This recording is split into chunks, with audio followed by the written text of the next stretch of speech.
نحمده ونصلي ونسلم على رسوله الكريم اما بعد فاعوذ بالله من الشيطان الرجيم بسم الله الرحمن الرحيم ان الله وملائكته يصلون على النبي يا ايها الذين امنوا صلوا عليه وسلموا تسليما اللهم صل على سيدنا ومولانا محمد عبدك ورسولك وصل على المؤمنين والمؤمنات والمسلمين والمسلمات۔ اللہ کی عطا اس کے پیارے حبیب مکرم نبی محتشم شاہ بنی آدم صلی اللہ تعالی علیہ وآلہ وسلم کے نالین پاک کے تصدق سے قرآن پاک کا ترجمہ اور مختصر تفسیر کا آغاز کیا تھا۔ آج انشاءاللہ تبارک و تعالی سورہ بقرہ کی آیہ کریمہ 25 سے آغاز کرتے ہیں۔ ارشاد فرمایا وَبَشِّرِ الَّذِينَ آمَنُوا وَعَمِلُوا الصَّالِحَاتِ أَنَّ لَهُمْ جَنَّاتٍ تَجْرِي مِن تَحْتِهَا الْأَنْهَارُ کلما رزقوا منها من ثمرات رزقا قالوا هذا الذي رزقنا من قبل واتوا به متشابها ولهم فيها ازواج مطهرة وهم فيها خالدون۔ اے محبوب صلی اللہ تعالی علیہ وآلہ وسلم، آپ ان لوگوں کو خوشخبری سنا دیں جو ایمان لائے اور نیک اعمال کرتے رہے کہ ان کے لیے باغات ہیں جن کے نیچے نہریں بہتی ہیں۔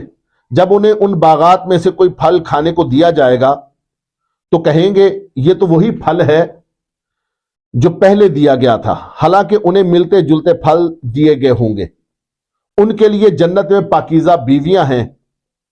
اور وہ اس میں ہمیشہ رہیں گے۔ اللہ تبارک و تعالیٰ کے کلام پاک کا بیان کا ایک اسلوب ہے کہ جہاں اللہ تبارک و تعالیٰ کفار کے لیے عذابات اور اپنی جباری و قہاری کا ذکر کرتا ہے، وہاں مومنین کے عالی مراتب کا بھی ذکر کرتا ہے اور اپنے رحم و کرم کا بھی وہاں پر ذکر کرتا ہے۔ اس آیہ کریمہ کا جو پہلا حصہ ہے، ارشاد فرمایا وَبَشِّرِ الَّذِينَ آمَنُوا وَعَمِلُوا الصَّالِحَاتِ، اے محبوب ان لوگوں کو کہ جو ایمان لائے اور عمل صالح کرتے رہے ان کو خوشخبریاں دے دیں۔ اب اسے ایک بات کی وضاحت ہوئی کہ صرف کلمہ پڑھ کر مسلمان ہونا، ایمان لانا، اس سے بات نہیں بنے گی، بلکہ کلمہ پڑھ کر ایمان لانے کے ساتھ ساتھ مسلسل عمل صالح کی بھی ضرورت ہے، جیسا کہ سورہ عصر کے اندر بھی ارشاد فرمایا کہ والعصر ان الانسان لفی خسر الا الذین آمنوا وعملوا الصالحات، زمانے کی قسم کہ تمام کے تمام انسان خسارے میں ہیں مگر وہ لوگ کہ جو ایمان لائے اور نیک اعمال کرتے رہے۔ پتہ چلا کہ صرف کلمہ پڑھ کر مومن ہو جانے سے بات نہیں بنتی، مگر کلمہ پڑھ کر اس کے ساتھ پھر آگے عمل صالح کا ایک تسلسل رہے۔ یہ اللہ تبارک و تعالی مومن سے چاہتا ہے کہ وہ کلمہ بھی پڑھے اور عمل صالح بھی کرتا رہے، نیک اعمال بھی کرتا رہے۔ یہاں پر ایک اور بھی بات پتہ چلی کہ ان لوگوں کو کہ جو ایمان لانے کے بعد عمل صالح کرتے رہے، اللہ تبارک و تعالیٰ ان کو انعامات عطا فرما رہا ہے۔ ان کے نیک اعمال کرنے پر ان کو انعام دیا جا رہا ہے، اور انعام کی صورت میں کیا ہے کہ وَبَشِّرِ الَّذِينَ آمَنُوا وَعَمِلُوا الصَّالِحَاتِ، سب سے پہلی یہ کہ خوشخبریاں ان کو سنائیں، اور دوسرا أَنَّ لَهُمْ جَنَّاتٍ تَجْرِي مِن تَحْتِهَا الْأَنْهَارُ، خوشخبری کس چیز کی؟ کہ ان کے لیے باغات ہیں کہ جن کے نیچے نہریں بہتی ہوں گی۔ وہ کیسے باغات ہیں؟ جنت کا جو تقاضا میرے مصطفیٰ صلی اللہ تعالی علیہ وسلم نے جنت کا جو تذکرہ فرمایا میرے آقا صلی اللہ تعالی علیہ وسلم نے، ارشاد فرمایا کہ جنت کے درخت ان کا سایہ اتنا لمبا ہوگا کہ اگر ایک عربی گھوڑا 500 سال تک بھاگتا رہے تو اس کا سایہ ہی ختم نہیں ہوتا۔ وہ جنت کہ جس کا ایک درجہ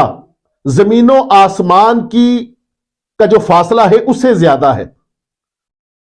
اور فرمایا اس کے نیچے نہریں بہتی ہوں گی، دودھ کی نہر، شہد کی نہر، شراب طہور کی نہر، پانی کی نہر۔ اب یہ نہریں کتنی وسیع ہوں گی،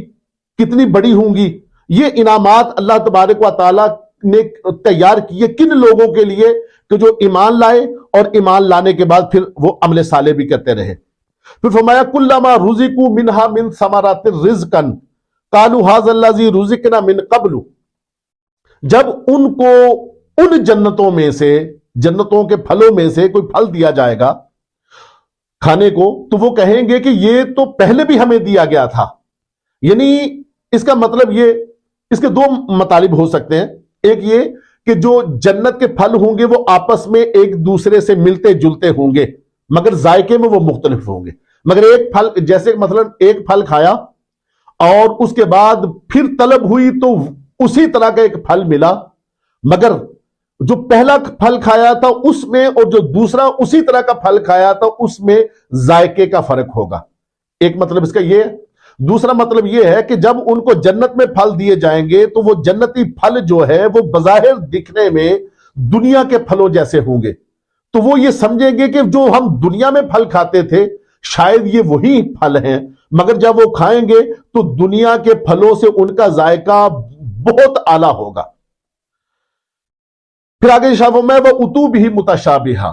اللہ فرماتا ہے کہ وہ یہ سمجھیں گے کہ یہ تو وہی پھل ہیں جو ہمیں پہلے دیے گئے تھے، ہم نے پہلے کھائے، جنت میں پہلے کھائے یا دنیا میں بھی جو پہلے کھائے تھے. مگر اشاء فرمایا وہ اتو بھی متشابہہ، حالانکہ وہ والے وہ پھل نہیں ہوں گے، ہوں گے یہ علیحدہ پھل مگر صرف ان سے ملتے جلتے ہوں گے.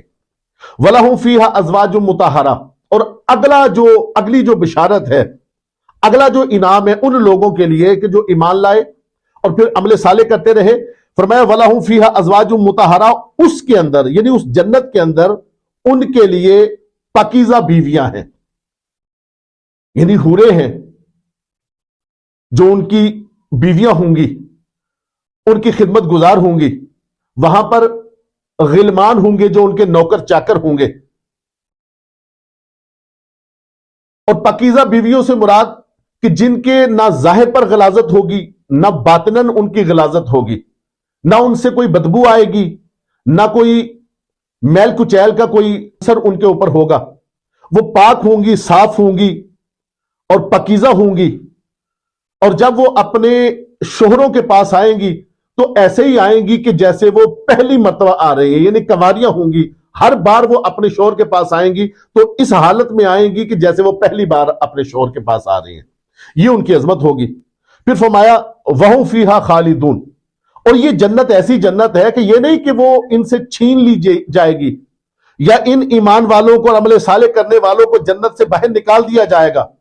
یا یہ جو جنت کے اندر جن نعمتوں کا ذکر ہو رہا ہے کہ وہ باغات بھی ہوں گے، وہ نہریں بھی بہتی ہوں گی، پھر وہ حوریں بھی ہوں گی، یہ ان سے چھین لی جائے گی، یہ نہیں، بلکہ یہ اس جنت کے اندر ہمیشہ ہمیشہ کے لیے رہیں گے. نہ جنت سے باہر نکالے جائیں گے، نہ جنت ان سے چھینی جائے گی، نہ کوئی جنت کی نعمت ان سے چھینی جائے گی. یہ ہمیشہ ہمیشہ کے لیے اس جنت کے اندر رہیں گے. اور اس جنت کے اندر جو میرے آقا صلی اللہ تعالی علیہ وسلم نے ارشاد فرمایا، جنت میں جانے والے جنتیوں کے لیے جو سب سے بڑا انعام ہوگا وہ یہ ہوگا کہ اللہ تبارک و تعالی بغیر کسی حجاب کے ان کو اپنا دیدار کروائے گا.